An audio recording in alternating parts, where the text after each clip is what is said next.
जय माता दी। ये एक जातक की कुंडली है। इस कुंडली का अध्ययन हमने कई बार किया है, एक बार नहीं। मैं आपको यकीन दिलाता हूँ। और इस कुंडली में अगर विस्तार से देखूं तो कई चीज़ें देखने को मिलती है। ये जिन जातक की कुंडली है, इनका जन्म हुआ है 15/4/1971। जन्म समय है रात प्रातःकाल 10:20 और जन्म स्थान है बहराइच, यूपी। अब इस कुंडली को अगर ध्यान से देखें तो ये कुंडली है मिथुन लग्न की। मिथुन लग्न इसलिए क्योंकि लग्न स्थान में 3 नंबर लिखा हुआ है। लग्नेश बुध अस्त हो गए हैं और वो वक्री होके अस्त होके बैठे हैं एकादश भाव में। लग्नेश का लाभ भाव में बैठना तो बहुत उत्तम था, लेकिन लग्नेश अस्त हो गए और सूर्य से मात्र 7 डिग्री के अंतर पे, तो लगभग मैं मानूंगा कि संपूर्ण अस्थि माना जाएगा। मतलब मुश्किल से 20-30% ही काम कर रहे हैं। उनके साथ जहाँ पे अस्त हुए हैं, साथ में वहाँ पे शनि और सूर्य की युति बनती है। शनि वहाँ पे नीच के बैठे हैं, सूर्य वहाँ पे उच्च के बैठे हुए हैं एकादश भाव में। ठीक है, ये एक बात हो गई। जब मैं इस कुंडली को और विस्तार से देखता हूँ तो मैं पाता हूँ कि इस कुंडली में केवल लग्नेश का ही प्रॉब्लम नहीं है। छठा भाव अर्थात जहाँ पे 8 नंबर लिखा हुआ है, उसके स्वामी मतलब वृश्चिक राशि, उसके स्वामी मंगल है। उन्होंने राशि परिवर्तन सप्तमेश के साथ किया हुआ है। सप्तमेश के साथ राशि परिवर्तन किया हुआ है। बृहस्पति वहाँ आगे, मंगल चले गए सप्तम में। इसने बनाया विवाह भंग योग। साथ ही द्वितीय भाव जहाँ पे 4 नंबर लिखा, उसके मालिक चंद्र नीच के होकर के वो भी वहाँ पे आके बैठ गए। तो एक तो पहले ही छठे ने राशि परिवर्तन करके वहाँ पे सप्तम भाव को खंडित कर दिया, और सप्तमेश जो कि कुंडली में मार्केश भी कहलाते हैं, वो दूसरे मार्केश चंद्र के साथ जो कि नीच के होके आके बैठ रहे हैं, वो छठे भाव में बैठ गए। चंद्र गुरु की ये जोड़ी छठे भाव में दिक्कत में आ गई। आपको पता है, अगर किसी के पास कुंडली ना भी हो तब भी हम ये 2 ग्रहों को सबसे ज़्यादा महत्व देते हैं, चंद्र और बृहस्पति। किसी का डेट ऑफ बर्थ ना भी पता हो तो हम इन दोनों ग्रहों के बेसिस पे ही जाके कहते हैं कि भाई साहब, आपकी कुंडली में ये दिक्कतें हैं और आप केवल चंद्र गुरु का उपाय कर लीजिए आपके जीवन की जो धन की समस्या के लिए। क्योंकि एक तो दोनों शुभ ग्रह है, चंद्र मन का कारक है और गुरु ज्ञान का कारक है। ये दोनों केवल इनके कारक तत्व ही नहीं है, ये दोनों आपके धर्म और कर्म के कारक भी है। तो दोनों का पीड़ित होना इस कुंडली में धनहीन योग और विवाह भंग योग दिखाता है। साथ ही साथ कर्म में भी क्षति पहुंचाता है, क्योंकि जो बृहस्पति वो केवल सप्तमेश ही नहीं है, वो दशमेश भी है। अब आप समझ चुके होंगे। दूसरी तरफ हम जब ध्यान देते हैं, भाग्य के मालिक शनिदेव वो बैठे हैं मंगल के घर में, जो कि षष्ठेश है, अर्थात एकादश भाव में, लेकिन नीच के होकर के सूर्य के साथ। तो शनि सूर्य की ये जोड़ी भी कहीं ना कहीं ठीक नहीं मानी जाएगी। आप समझ चुके होंगे। सूर्य कुंडली में त्रितेश है, जो कि पराक्रम और छोटे भाई बहन के कारक है। त्रितेश शनि के साथ पीड़ित है। मतलब इनके जीवन में एक ऐसी घटना घटित हुई है, मैं वही थोड़ा सा इनका टाइम मैनेजमेंट एडजस्टमेंट देख रहा था थोड़ी देर पहले।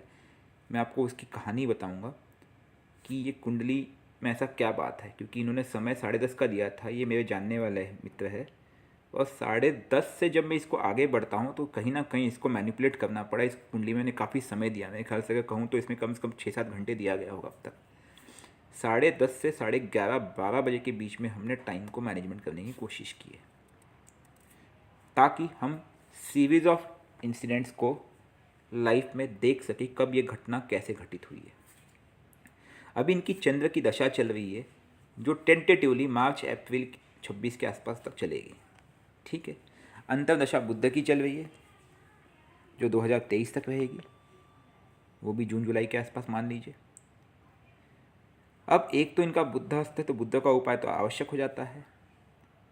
तीसरा, चंद्र हमने पहले ही बता दिया, और शनि, क्योंकि शनि नीच के होके बैठे। इनके छोटे भाई की देहांत आज के कुछ महीनों पहले हुई थी। मुझे अभी डेट एग्जैक्ट याद नहीं है, लेकिन शायद 2020 के आसपास कभी हुई थी। जब मैंने इनको स्टडी किया कुंडली में, तो मैंने पाया कि चंद्र की दशा में और शायद गुरु और शनि का अंतर हुआ होगा, बृहस्पति और शनि के बीच का, ये कहानी बनी। और जब मैं कुंडली को देखता हूँ तो तृतीयेश सूर्य शनि के साथ पीड़ित है। शनि की डिग्री 28 है, सूर्य की डिग्री 1 है, हालांकि दूरी है अच्छी खासी, लेकिन कहीं ना कहीं यहाँ पे पीड़ित होते हैं। फिर जब हमने इनकी नक्षत्र भी देखा, तब भी देखा कि ये पीड़ित है। फिर उसके बाद हमने सोचा कि अब ये तो कंफर्म हो गया कि कहीं ना कहीं चंद्र, बृहस्पति और शनि ने खेल बिगाड़ा है और इन्हीं की दशाओं में इनके छोटे भाइयों का देहांत हुआ है। अब क्योंकि तृतीयेश पीड़ित है, इसलिए छोटे भाई बीमार रहे, दिक्कत हुई, अंत में उनकी दुखद मृत्यु हुई। फिर हमने देखा कि इसमें पॉजिटिव पॉइंट क्या है, ये भी देख लेते हैं। लग्नेश बुध यहाँ पे अस्त है, तो बुध को तो मजबूत किया जाए तो मुझे लगता है 50% प्रॉब्लम सॉल्व हो सकते हैं। पहला नंबर इशू। दूसरा बृहस्पति, देखिए केंद्र और त्रिकोण की हम बात करते हैं। केंद्र में 2 घर आते हैं यहाँ पे, मिथुन लग्न की कुंडली में। एक तो मिथुन लग्न की कुंडली जो होती है, द्विशुभाय राशि ही मिथुन, अर्थात व्यक्ति के मन में हमेशा एक द्वंद्व चलता रहता है और उसके अंदर परिवर्तन आता है कि मैं ये करूँ कि ये करूँ। वो हमेशा डुअल माइंड में रहता है, चॉइसेस में, ये अक्सर देखा गया है। ऊपर से लग्नेश अस्त हो गए लाभ भाव में। अब बात करें लाभेश सप्तम में आए जरूर, लेकिन उन्होंने राशि परिवर्तन भी कर लिया षष्ठेश के साथ, तो लाभेश भी मजबूत नहीं है। तो इनको सिर्फ एक सूर्य बचे जो इनको कुछ दे सकते थे, लेकिन सूर्य भी शनि के साथ पीड़ित हो गए, तो जो लाभ का घर है वो पीड़ा में आ गया। अब बात करें धन का भाव, जो धनेश चंद्र है वो भी पीड़ित हो गए। ठीक है, फिर हमने क्या किया, टेंटेटिवली 2 अलग अलग टाइम पे, एक 10:30 बजे और एक 11:25 के आसपास हमने इनकी दशमांश देखी। देखो दशमांश में यूजुअली ग्रहों की रचना में चेंज नहीं आएगा, बस भाव चेंज हो जाएंगे। जैसे अगर मैं 10:30 बजे का दशमांश देखता हूँ तो वो आ जाती है वृषभ राशि, और जब मैं उसी को ही 11:25 कर देता हूँ, लगभग 55 मिनट के बाद, तो राशि धनु हो जाती है, मीन हो जाती है, सॉरी। तो मतलब 5 राशि का अंतर हो जाता है, लगभग हर 10 मिनट में दशमांश चेंज होता है। आप समझिए कि टाइम का कितना बड़ा महत्व होता है किसी भी कुंडली को देखते हुए, आप समझ सकते होंगे, क्योंकि दशमांश बदल गया तो उसके भाव कारक तत्व सब बदल जाते हैं। जब मैं देखता हूँ यहाँ पे दशमांश को 10:30 के आसपास, तब मैं देखता हूँ किसकी पोजीशन, उन 3 ग्रहों की पोजीशन जो यहाँ पे मायने रखते थे, चंद्र, शनि, गुरु और सूर्य। दशमांश में भी चंद्र पीड़ित दिख रहा है। अब आप बोलेंगे कैसे, क्योंकि वो शनि के साथ आ गए, विषयोग बनते हुए। भले आप 11:15 बजे देखो या 10:30 बजे देखो, शनि के आसपास ही चंद्र दिखेंगे, तो कहीं ना कहीं विष दोष बनता है। दूसरा हमने देखा कि जो सूर्य यहाँ पे, अब इनके भाई की मृत्यु की बात हम करते हैं, जो सूर्य यहाँ पे तृतीयेश सूर्य जो यहाँ पे उच्च के हो गए हैं, वही दशमांश में नीच के हो गए हैं, तो वो भी बेनिफिट नहीं दिए। उसके बाद लेकिन अब आप बोलोगे दशमांश तो हम देखते हैं केवल कर्म के लिए, लेकिन हमने दशमांश को जब छोटे भाई के हिसाब से हमने और वर्ग कुंडलियाँ भी देखी, D3 चार्ट देखा, फिर हमने D9 देखा, तो वहाँ पे भी हमें सूर्य की पोजीशन उतनी अच्छी नज़र नहीं आई। ठीक है, इसके बाद दशमांश में मंगल इनको सपोर्ट कर रहा है। अगर आप देखेंगे मंगल जो है वो 10वें भाव में बैठा है, लेकिन मैं 10:30 बजे वाले के टाइम देख रहा हूँ, आप राइट साइड में देखिएगा। ठीक है, लेकिन जो मंगल जिस भाव में बैठा है वो सूर्य का घर है, और सूर्य नीच का होकर के 6ठे भाव में बैठ गया है, और अगेन सूर्य ने राशि परिवर्तन कर लिया है। तो अब कहानी वही बनी लग्न कुंडली में भी छठे भाव से राशि परिवर्तन हुआ और वर्ग कुंडली D10 में भी छठे भाव से राशि परिवर्तन हुआ, जो कि एक त्रिक भाव है। तो ये छठे भाव का जो राशि परिवर्तन योग है वो कहीं ना कहीं यहाँ पे भी दिक्कत दे रहा है, आप समझ गए होंगे। ठीक है, बुध की बात करें जो इनके लग्नेश है D1 में मेन कुंडली में, वो D10 में जाकर के अष्टम में बैठ गए, हालांकि अपने ही घर में बैठे हुए। बृहस्पति केतु के साथ लग्न में बैठे हुए, फिर भी ठीक है, लेकिन हाँ ये टाइम भी ठीक नहीं है। हम बोल नहीं सकते ये जो मैं जिसको मैं छठा भाव बोल रहा हूँ सप्तम भी हो सकता है, अष्टम भी हो सकता है, पंचम भी हो सकता है। रीज़न है कि जैसे ही थोड़ा 5-10 मिनट आगे पीछे टाइम चेंज होगा तो ये D10 मूव हो जाएगा।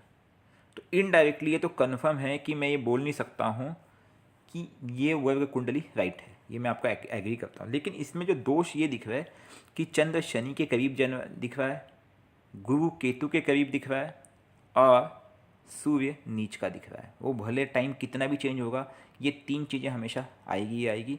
ये बृहस्पति केतु के करीब दिखेगा, हालांकि केतु उच्च का है, सूर्य नीच के हो जाएंगे और चंद्र शनि के साथ होगा। तो शनि, चंद्र और गुरु ये पीड़ित है, ये तो 100% यकीन है, मान लो आप। ये दशमांश में। अब इस कुंडली में गुरु जो है वो दशमेश बनते हैं। अगर गुरु को दशमेश मान लूँ मैं, तो गुरु केतु के साथ कहीं ना कहीं पीड़ित होते हैं। चंद्र कहीं ना कहीं मन के कारक है, वो धनेश है, धनेश वहाँ पे पीड़ित दिख रहा है मुझे। मंगल की पोजीशन जो लाभेश है, उनकी पोजीशन D10 में बेटर है, मच बेटर पोजीशन दिख रही है। लेकिन उन्हीं मंगल को जब मैं उनकी पोजीशन जब मैं मेन कुंडली में देखता हूँ तो लाभेश होते हैं, उनके लाभ का घर भी पीड़ित हो रहा है और ये भी पीड़ित है। तो अब आपको प्रॉब्लम समझ में आ गया होगा कि जो प्रॉब्लम मुझे लग्न कुंडली में दिख रही थी वही जब मैं D10 से देख रहा हूँ तो वहाँ पे भी मुझे पीड़ा उनकी नज़र आ रही है। अब उपायों की बात करते हैं। सबसे पहली बात मैंने पहले ही बताया हुआ है, जिनकी महादशा है उनका एक दायित्व होता है, तो चंद्र का उपाय इनको करना ही होगा। चंद्र के उपाय मैंने इनको पहले ही बताया हुआ है। पूर्णिमा का उपवास, सोमवार का उपवास और पूर्णिमा के दिन चंद्र का रुद्राभिषेक, या तो शिव मंत्र ओम नमः शिवाय या चंद्र के मंत्र ओम सोम सोमाय नमः, ये चीज़ इनको करना ही होगा। ये इनके लिए अति अति अति आवश्यक है।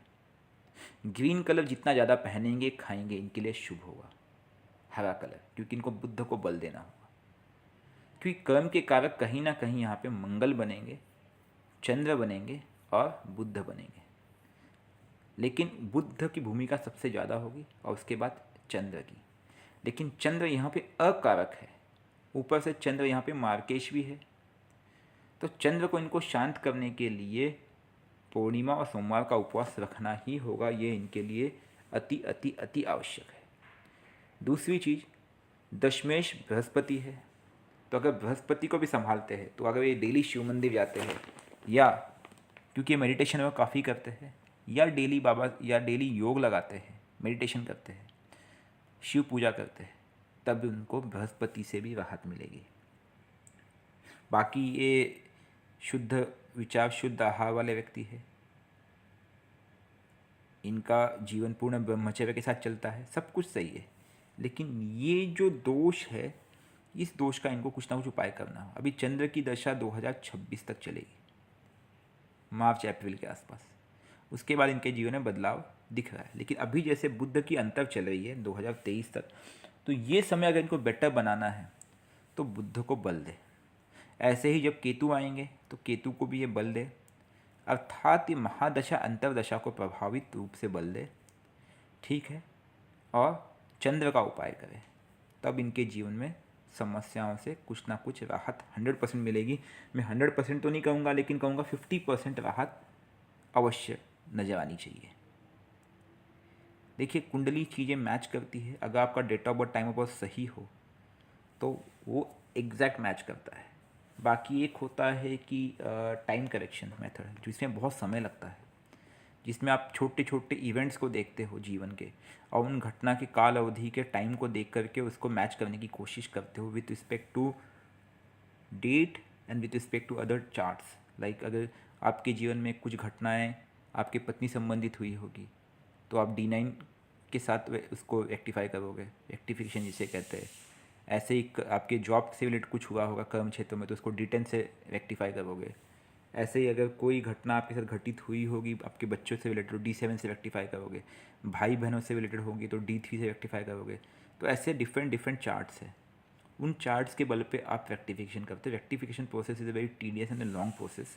वो इतना ईजी नहीं होती है, हम कर सकते हैं लेकिन उसमें काफ़ी एफर्ट्स होता है। तो ये इनकी कुंडली है। कुंडली में ये जो दो दोष बन गए हैं, जो छठे के साथ राशि परिवर्तन योग, यही इनको मेन तकलीफ़ दे रहा है, और इसलिए इनको डेली बेसिस पे नित्य इनका उपाय करते रहना हुआ। ये चाहे तो कुछ साधनाएं कर सकते, बहुत ही आध्यात्मिक व्यक्ति है वैसे ही, कुछ विशेष अगर साधना कर ले तो इनको लाभ मिले। अच्छा, अगर इनकी कुंडली की बात करें तो एक बहुत अच्छा योग है, पंचमेश जो है वो बैठे हैं भाग्य भाव में, ये बहुत अच्छा योग है। लेकिन भाग्येश नीच के हो गए हैं, ये प्रॉब्लम बन गया है। अर्थात शनिदेव का नीच का होना ये कहीं ना कहीं दिक्कत दे रहा है।